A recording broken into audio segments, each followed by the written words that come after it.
Hi there, I'm your host, John Ivison, and I'm joined as usual by Marcella Munro of Macmillan Vantage and Andrew Balfour of Rubicon Strategies.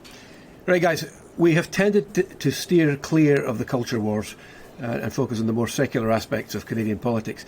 But I do want to touch on something that came out this week. It was a CBC piece called Words and Phrases You Might Want to Think Twice About Using. And I thought it was so absurd that I would like to get your thoughts on it. Now, I understand that language evolves. I remember writing a piece for the London Free Press in 1993 about how we should use terms like fishers instead of fishermen. But while it evolves, I don't think it can be imposed. And this article seemed to suggest it interviewed 5 or 6 people, linguists, anti-racism counsellors, disability advocates, who suggested that hurt is caused by the use of some words, and some of the words that they suggested should be, if not outlawed, then certainly not used. Blind spot, tone deaf, brainstorm, blackmail. The latter because any mention of black has connotations, in the words of one anti-racism trainer, of evil, distrust, lack of intelligence and ignorance. Marcella, I can see why sold down the river, for example, should not be used. It literally means slaves being sold down the river. Blackmail, I mean, that derives from my neck of the woods. It was border raiders would demand black rent or blackmail so that they didn't loot. It would seem to be going too far to ignore the derivation of some of these words, no? Well, they got the clicks, didn't they?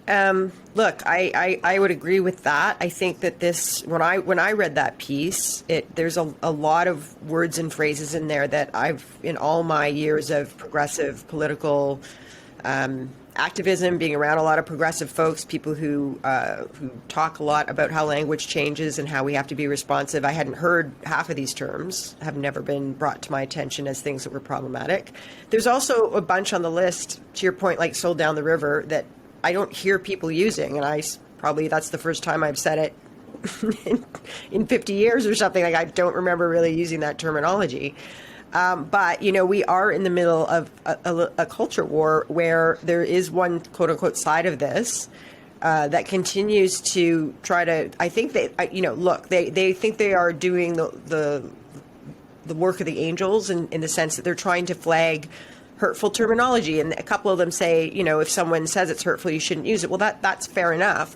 The other side of this discussion that's going on in the States, I was just listening to a couple podcasts this week. Highly recommend checking out a guy named John McWhorter. He's a linguist. He's a professor at Columbia. He's written several books on these issues, and he just released a book called Woke Racism.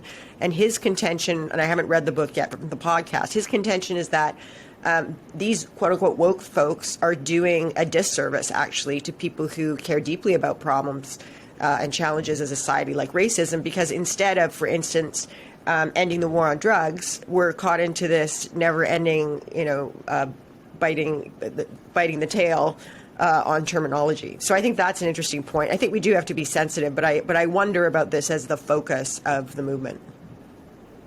Well, Andrew, Marcella raises a good point. I mean, do you think it's dangerous? I mean, it seems to me that in the United States, the illiberal left provoked a backlash from the populist right.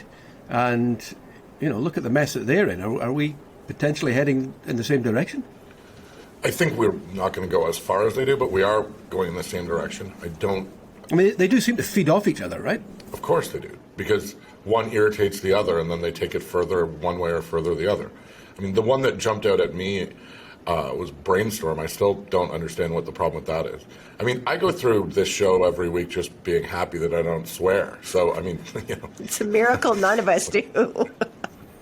Generally you're much more offensive than you are on air. So, yeah, but I mean, we can laugh about it, and, there is an absurdity to it. But my feeling is that Western liberalism is in trouble, and that, populists have subordinated science and facts to tribal emotions. And the left has this agenda of restorative justice, which subverts a whole bunch of tenets of Western liberalism, such as individual rights, freedom of speech.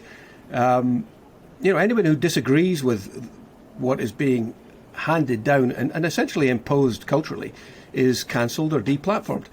I think in trying to dismantle the status quo, they are causing more harm than good. And I do think that we, the liberal Western liberals, and I think regardless of our politics, we all fit into that bill. We need to speak out about this stuff. And so while it is somewhat laughable, it's also comment-worthy. I would prefer not to get distracted, because I do think there are legitimate sexism, racism, ableism problems that I'd rather put my mind to. Well, that's what I was about to say, is I would suggest that these people who are really worrying about certain phrases or words themselves, they could probably spend that time on better things than worrying about the word brainstorm. So we're agreed for once. On to more mundane but still important matters. The Ontario Auditor General on Thursday said the Ford government sent small businesses not eligible for COVID aid more than $200 million, and it's not trying to get the money back. Other businesses got more money than they lost. The total potential losses to the Ontario Treasury is somewhere around $1 billion. Bonnie Lisk said, given the amount of money, the absence of better controls or assessment processes is troubling. Is anyone in the least bit surprised? Andrew? I've said this when we've talked about the issues at the federal level as well. I'm surprised it's as low as it is. When you're rolling out programs and in the blink of an eye, you're going to have problems. I don't see. When I saw 200 million, I thought it was a typo. I thought it was supposed to say 2 billion. Yeah. Marcella? Well, there's a lot of different numbers here, and I haven't had time either to pour over all the details. One of the things that struck me, however, is that this money that we're talking about right now, this isn't money that was going out the door, in the midst of the first wave, like April 2020. This is money that was going out the door starting kind of March 2021. And so while I agree that the scope and size of these programs are going to mean there's going to be, we knew, economists told us, there's going to be bleeding around the edges. There's no way around it, right? Because governments aren't set up to be that efficient and rolling money out the door. But on the other hand, you'd think that after a year of pandemic, someone might have figured out a way to get some better controls in place. So I do think that is a bit of a problem. And actually the bigger problem, the thing that I thought was most shocking, was the speed with which these ministerial orders have been running through their cabinet to do quote-unquote emergency rezonings. I think that speed trumps perfection argument is going to be found wanting. And I do think that the federal level is going to be much, much worse. Eventually, we'll get around to a full audit, and particularly the emergency wage subsidy, which we've already had at least one academic report. Well, actually, a couple of academics have looked at it. One academic suggested that each job that Q's contributed to cost $25,000 a month. Now, there's no way that anybody would allow the Serb, for example, to pay out $25,000 a month. But apparently we did it with a wage subsidy, which was not tied to rents or anything concrete. It wasn't. The money could be diverted to other things, and it wasn't at the margins for targeting the hardest hit businesses. So we've seen people paying corporate dividends, corporate bonuses, putting money in their capital funds. $111 billion. So that's why when I agree with Andrew, when I saw the 200 million, I thought, well, I think they spent $11 billion on business aids in total. And if just only this year, though, $1 billion just of it this is year, wasted. Right? You're now comparing just this year. much bigger length of time program. Right. No. But your point was that they did have time to refine these things, and with the wage subsidy in particular, they did refine them and made them less restrictive rather than more restrictive, so that you really didn't even have to show that any losses were related to COVID. So I think this is just really a kind of canary in the coal mine for a much larger story that's going to come down later. But the federal government, I don't know what's next in the works on this, right? But the federal government did say and has said all along that after, quote unquote, everything's over, their intention was to look back and see if some of this money should and could be clawed back. So it might not be the end of the story. May not be, but it looks like Ford is saying we're not going after this money. So, anyhow, finally, 10 weeks after a federal election, we still have no mandate letters, we have no parliamentary secretaries, many ministers' offices are not staffed, and we have no committees. Parliament has agreed that ministers can answer questions while dressed in their jammies at home through Zoom and have whatever prop or accoutrement they want stuck on the wall behind them. It doesn't seem to me that there is any great haste on the government's part. I'm not sure whether it's just disorganisation or whether there's a grand design behind this. Anyone want to take a stab at that? I would say, first off, the Parliament is only sitting, I think there's 10 sitting days left, or 11. 13 days left. Sure, but we both know that the last 2 will get cancelled, so let's call it 11. Right. So what's the point in setting up committees right now? They're not going to sit. They're not going to study anything. They're not. Well, here's a good reason. What would they the be government doing? has introduced the government has introduced legislation, and normally the process is the legislation gets introduced, it's read first reading in the House, and then it's sent to committee Right. to be scrutinised and amended and have witnesses appear. And if you can't do that, you shouldn't introduce legislation. Well, but the point is that those committees will be constituted and ready to roll when the House comes back the last week of January. Right, but the government wants these 3 bills that it's introduced passed before Christmas.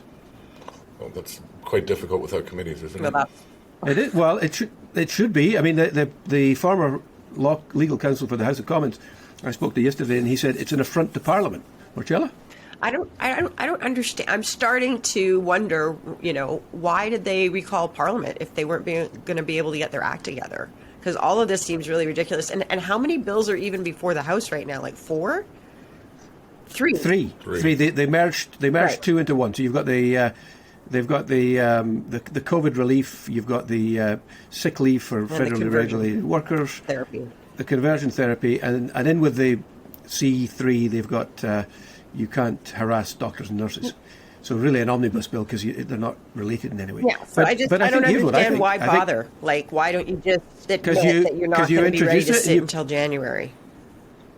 You passed the legislation without raising a stink from committees. We're also which is not how Parliament works.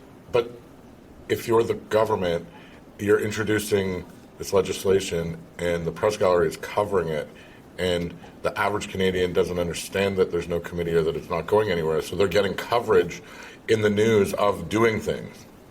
Unfortunately, Andrew, I'm not empowered to amend legislation. I'm not suggesting you are. I'm just saying that they're still getting the coverage on these things. And, even today, they forced O'Toole's hand again, and he's now having to say, he's going to have a free vote on the conversion therapy because he knew it was going to be a problem. I think this is very Ottawa bubble. Right. I don't think a lot of Canadians are paying attention. I think it doesn't help that this is chaos at Parliament, and so every story coming out of Parliament right now will probably seem confusing to the average folks.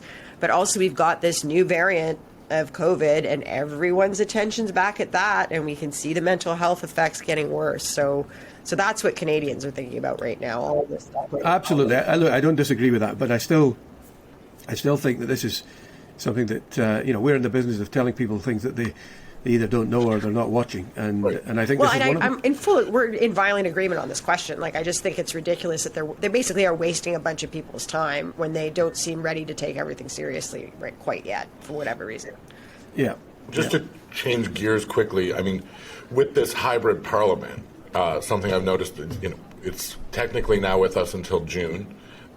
We can see whether it works or not. It appears to me, being in Ottawa, that this week being the first week of it again, that lots of members of Parliament are still coming to Ottawa. But something that strikes me as an upside to this hybrid Parliament and having this app is that we should now make it so that there's no reason ever again for any member of Parliament to ever miss a vote. If they can vote from anywhere in the world at any point in time, then you shouldn't be able to skip votes, particularly on contentious issues when sometimes parties try and hide the dissenters and make it so they don't vote. I think it would be good for Canadians to see all 338 members vote at all times. Absolutely, I couldn't agree more.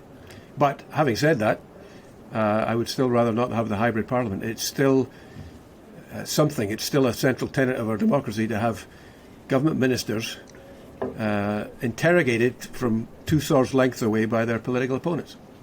Right. And long may it continue. Fair, but... All right. Let's wrap it up there while we're in violent agreement. It doesn't happen so often. So, thanks, guys. Let's do it all over again next week. Take care. Cheers.